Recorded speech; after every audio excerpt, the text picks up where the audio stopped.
रस्त्यांचं वर्गीकरण. पुणे पोलीस आणि महापालिकेनं शहरातील रस्त्यांचं पहिल्यांदाच वर्गीकरण केलं आहे. त्यामध्ये 33 आर्टेरियल म्हणजेच मुख्य रस्ते तर 79 सब आर्टेरियल रस्ते निश्चित केले आहेत.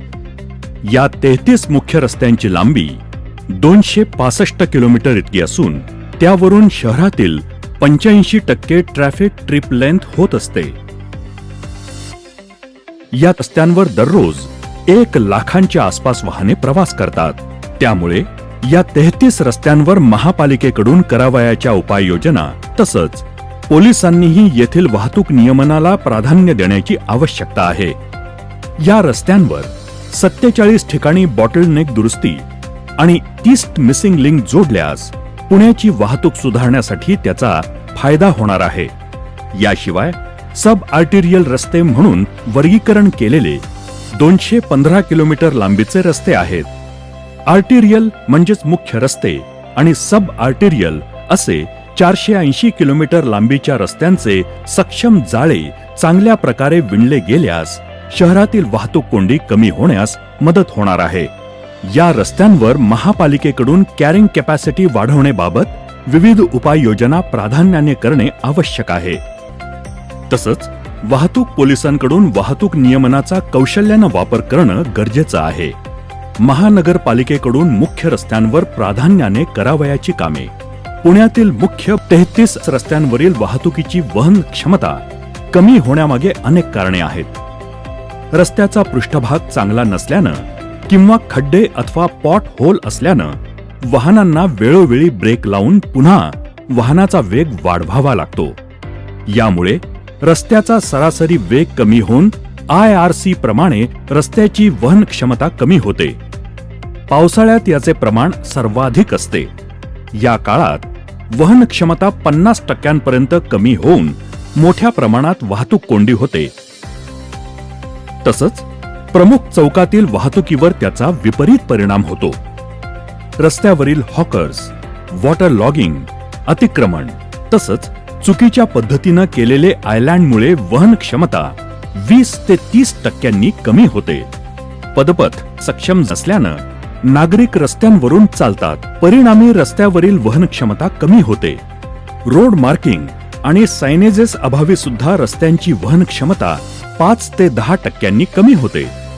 महापालिकेनं खड्डेविरहित चांगले रस्ते ठेवणं, सिमेंट रोड कॉन्क्रिटीकरण करणं, चौकांची संरचना व्यवस्थित करणं, कॉरिडोर इम्प्रूव्हमेंट करणं, रोड मार्किंग आणि सायनेजेस सुधारणं तसंच रस्त्यातील अडथळे दूर झाल्यास सरासरी रस्त्यांची 30% वहन क्षमतेत वाढ होईल. केस स्टडी 1. रस्त्यात खड्डे, मॅनहोल किंवा वॉटर लॉगिंगमुळे 2 लेनच्या रस्त्यावर वाहनांचा वेग ताशी 10 किलोमीटर झाल्यास त्या रस्त्याची वहन क्षमता प्रति तासाला 1200 इतकी राहते. परंतु याच रस्त्यावरील सर्व अडथळे दूर झाल्यास वाहनांचा सरासरी वेग ताशी 30 किलोमीटर पर्यंत पोहोचतो आणि वहन क्षमताही दुप्पट अर्थात 2400 पर्यंत पोहोचते. केस स्टडी 2. पुण्यातील मुख्य 33 रस्त्यांवर 53 बस स्टॉप चौकांपासून 50 मीटरच्या आत अंतरात असल्यानं चौकामध्ये वाहतूक कोंडी उद्भवते. सिग्नल पासून किमान 50 ते 75 मीटर पर्यंत बस स्टॉप स्थलांतरित केल्यास चौकातील वाहतूक कोंडी कमी होण्यास मदत होईल. या स्थलांतरामुळे पुण्यातील वहन क्षमतेत 3 ते 5% फायदा होऊ शकतो. वाहतूक पोलिसांची मुख्य रस्त्यावरील कामे. शहरातील 33 मुख्य रस्त्यावरील पार्किंगचे योग्य पद्धतीनं नियोजन वाहतूक पोलिसांकडून झाल्यास वाहतूक कोंडी कमी होण्यास त्याचा फायदा होणार आहे. नो पार्किंगच्या ठिकाणी असलेली वाहने काढणे आवश्यक आहे. या वाहनांमुळे एक लेन बाधित होत असून एका वाहनाच्या चुकीच्या पार्किंगमुळे एका तासाला 500 वाहनांवर त्याचा परिणाम होतो. याबरोबरच मुख्य रस्त्यांवरील रिक्षा थांबे स्थलांतरित करणं आणि लक्झरी बस यांना पिकअप ड्रॉपसाठी ऑफ स्ट्रीट पार्किंगचा वापर करणं आवश्यक आहे. अपघातजन्य वाहने तसेच ब्रेकडाऊन झालेली वाहने तात्काळ रस्त्यावरून बाजूला केल्यास वाहतूक कोंडीस तात्काळ दिलासा मिळेल. याबरोबरच low cost traffic management techniques याचा IRC प्रमाणे उत्तम वापर केल्यास रस्त्यावरील वहन क्षमता वाढवण्यास वाहतूक पोलीस महत्वाची कामगिरी करू शकतात. जंगली महाराज रोड, गणेश खिंड रस्ता, फर्ग्युसन कॉलेज, स्वारगेट, सारसबाग, टिळक रस्ता, गोळीबार मैदान, कॅम्प सोलापूर रस्ता ही वर्तुळाकार वाहतुकीची काही उदाहरणे आहेत. अशा प्रकारचे निर्णय घेतल्यास रस्त्यांच्या वहन क्षमतेत 40 ते 60% वाढ होऊ शकते. काही ठिकाणी राईट टर्न तसंच यू टर्न बंद करणं आवश्यक आहे. उदाहरणार्थ फातिमानगर, गणराज चौक आवश्यक असलेल्या ठिकाणी असे निर्णय घेण्यात यावेत. काही चौकांमध्ये अभ्यासपूर्ण निर्णय घेऊन सिग्नल फ्री चौक केल्यास वाहतूक कोंडी कमी होते. जड वाहने, कमी वेगात धावणारी वाहने, रस्त्यावरील लोडिंग अनलोडिंग करणारी वाहने यांच्या वेळा निश्चित केल्यास रस्त्यावरील वाहतुकीचा ताण कमी होईल. गॅरेज तसंच वाहन विक्री करणाऱ्या व्यावसायिकांना मुख्य रस्त्यावर व्यवसाय करण्यास मर्यादा घालणं, वाहतूक नियमांचे चांगल्या पद्धतीनं अंमलबजावणी केल्यास वाहतूक सुरळीत होऊन अपघातांचे प्रमाण कमी होईल. केस स्टडी 1. मुख्य रस्त्यावर बेशिस्त पार्किंगवर योग्य नियमावली करून पार्किंगच्या जागा निश्चित केल्यास नागरिकांना वाहने कोठे लावायची याची माहिती मिळेल. नियम पाळणाऱ्या नागरिकांकडून त्याचा वापर केला जाईल. व्यावसायिक आस्थापनांना असलेल्या 6 मीटर फ्रंट मार्जिन तसंच रहिवासी आस्थापनांना 5% पार्किंग नियमांची योग्य जनजागृती आणि अंमलबजावणी केल्यास ऑफ स्ट्रीट पार्किंगच्या जागेची उपलब्धता होऊन रस्त्यावरील पार्किंग कमी होण्यास मदत होईल. यामुळे रोड कॅपॅसिटी वाढवून वाहतूक कोंडी कमी करण्यास मदत होईल. केस स्टडी 2. वाहतुकीचे नियोजन. हिंजवडी IT पार्कमध्ये दररोज 5 लाख वाहने ये जा करतात. यापैकी 95% वाहनांना बंगळुरू मुंबई बायपासचा वापर करावा लागतो. सकाळी 8 ते 11 आणि सायंकाळी 5 ते 9 या वेळेत या अतिरिक्त वाहनांमुळे बायपास हा कोंडीचा केंद्रबिंदू ठरतो. गेल्या 3 वर्षात बायपासवर 75 प्रवाशांना जीव गमवावा लागला तर 94 जण गंभीर जखमी झाले आहेत. या रस्त्यावरून दिवसभरात 9700च्या आसपास जड वाहतूक करणारी वाहने प्रवास करतात. या वाहनांना सकाळी 8 ते 11 या वेळेत सातारा ते मुंबई दिशेनं तर सायंकाळी 4 ते 8 या वेळेत मुंबईकडून साताऱ्याकडे जाण्यास निर्बंध आणले तरी त्यांना 20 ते 21 तास वाहतुकीस उपलब्ध होणार आहेत. या उपाययोजनांमुळे रस्ता सुरक्षित होऊन हिंजवडीकडे ये जा करणाऱ्या वाहन चालकांची 30 ते 90 मिनिटांची बचत होईल. तसंच वाहनांचे इंधनही मोठ्या प्रमाणात वाचणार आहे. बॉटलनेक. पुणे शहरातील अनेक रस्त्यांवर बॉटलनेक झाल्यानं त्याचा परिणाम वाहतुकीवर होतोय.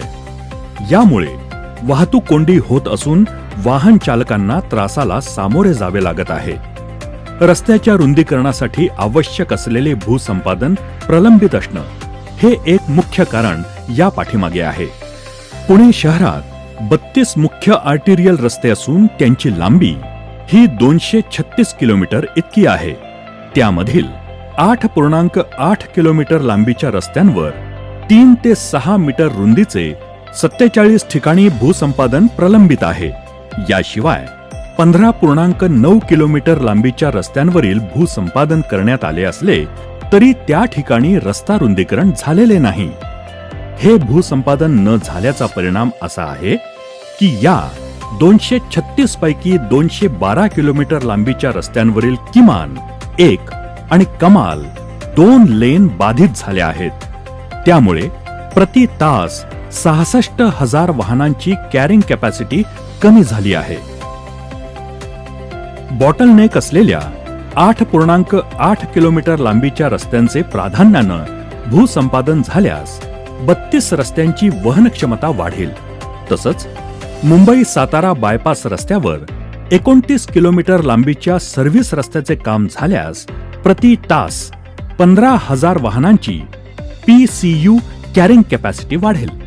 यामुळे 33 मुख्य रस्त्यांवरील 265 किलोमीटर रस्त्यावर 10 ते 15% आसपास वाहतूक क्षमता वाढून शहराची वाहतूक कोंडी कमी होण्यास मदत होईल. केस स्टडी 1. भैरोबा नाला ते रवी दर्शन या 5.2 किलोमीटर लांबीच्या रस्त्यावर फातिमा नगर आणि मगरपट्टा जंक्शन येथील 200 मीटर बॉटलनेक दूर झाल्यास या रस्त्यांच्या वहन क्षमतेमध्ये 30% अधिक वाढ होऊ शकते. केस स्टडी 2. गणेश खिंड रस्त्यावर संचेती रुग्णालय चौक ते सावित्रीबाई फुले पुणे विद्यापीठ चौक या 2 किलोमीटर लांबीच्या रस्त्यावर अनगळ प्लॉट तसंच मॉडर्न कॉलेजची 100 चौरस मीटर जागा भूसंपादन केल्यास या रस्त्याच्या वहन क्षमतेमध्ये 10 ते 15% वाढ होऊ शकते. विकास आराखड्यातील भूसंपादन आणि अन्य कारणांमुळे रखडलेले रस्ते अर्थात मिसिंग लिंक. पुणे शहरात सध्या 2200 किलोमीटरचे रस्ते असून यामध्ये 587 किलोमीटर लांबीच्या रस्त्यांवर 585 मिसिंग लिंकमुळे शहराचे जाळे अपूर्ण आहे. एवढे क्षेत्र भूसंपादन करण्यासाठी मोठ्या प्रमाणात निधीची आवश्यकता असल्यानं ही कामे प्रलंबित आहेत. पुणे पोलीस आणि महानगरपालिकेनं प्राधान्यानं जोडल्या जाव्यात अशा 30 मिसिंग लिंक शोधल्या आहेत. या मिसिंग लिंक जोडल्या गेल्यास 61 किलोमीटर लांबीच्या रस्त्यांचा वापर करणं शक्य होणार आहे. या 30 मिसिंग लिंकसाठी 8.63 किलोमीटर लांबीच्या क्षेत्राचे भूसंपादन करावे लागणार आहे. हे रस्ते वापरात आल्यास साधारण 93,000 वाहनांना प्रति तास वाहतुकीसाठी त्याचा फायदा होणार आहे. रस्त्याच्या वहन क्षमतेत यामुळे 20% आसपास वाढ होणार आहे. यामुळे शहरातील 33 मुख्य रस्त्यांवरील ताण कमी होऊन शहरातील वाहतूक कोंडी कमी होण्यासाठी मदत होईल. केस स्टडी 1. कर्वे रस्ता आणि पौड रस्ता. कर्वे रस्त्यावरून दररोज 1,40,000 वाहने प्रवास करतात. तसंच पौड रस्त्यावरून दररोज 1,10,000 वाहने प्रवास करतात. दोन्ही रस्त्यांची वहन क्षमता ओलांडली असल्यानं या रस्त्यांवर वाहतूक कोंडी ही नित्याचीच बाब आहे. सातारा रस्ता, सोलापूर रस्ता, लुल्लानगर गंगाधाम, सिंहगड रस्ता, शिवाजी रस्ता यावरून मुंबई किंवा हिंजवडीच्या दिशेनं ये जा करणाऱ्या वाहनांकडून कर्वे किंवा पौड रस्त्याचा वापर केला जातो. राजाराम पूल ते आंबेडकर चौक, कर्वे रस्ता ते सातारा मुंबई बायपास रस्त्यावरील रोजरी अंडरपास तसंच कर्वे पुतळा ते चांदणी चौक डीपी रस्त्यांची मिसिंग लिंक जोडली गेल्यास कर्वे पौड रस्त्यासह सिंहगड रस्ता आणि बाणेर औंध रस्त्याचा ताण कमी होण्यास मदत होईल.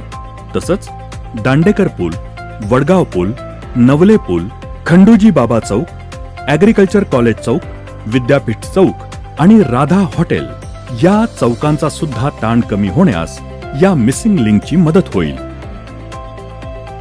केस स्टडी 2. बाणेर रस्ता. बाणेर रस्त्यावरून दररोज 1,05,000 वाहने प्रवास करतात. नागरस रस्ता औंध ते ज्युपिटर रुग्णालय ते बालेवाडी फाटा ही मिसिंग लिंक जोडली गेल्यास बाणेर रस्त्याला सलग समांतर रस्ता तयार होईल. या समांतर रस्त्यावरून बालेवाडी मेन गेट समोर मुंबईच्या दिशेनं जाण्यासाठी उड्डाण पूल झाल्यास बाणेर रस्त्यावरील वाहतूक कमी होऊन कोंडी फोडण्यास मदत होणार आहे. यासह बाणेर रस्त्यावरील सायकर चौक हायस्ट्रीट रस्ता ते कसपटे वस्तीवरील पुलाला जोडला गेल्यास मुंबई हिंजवडीच्या दिशेने जाणाऱ्या वाहनांना मोठा दिलासा मिळणार आहे. याबरोबरच पॅन कार्ड क्लब ते ननावरे अंडरपास या रस्त्यावरील मुरकुटे वस्ती येथील मिसिंग लिंक जोडल्यास या तिन्ही मिसिंग लिंक्समुळे बाणेर रस्त्यावरील ताण कमी करण्यास निश्चित फायदा होईल. यामुळे विद्यापीठ चौक, बालेवाडी फाटा चौक, सायकर चौक, राधा हॉटेल चौक या ठिकाणची वाहतूक कोंडी सुद्धा कमी होणार आहे.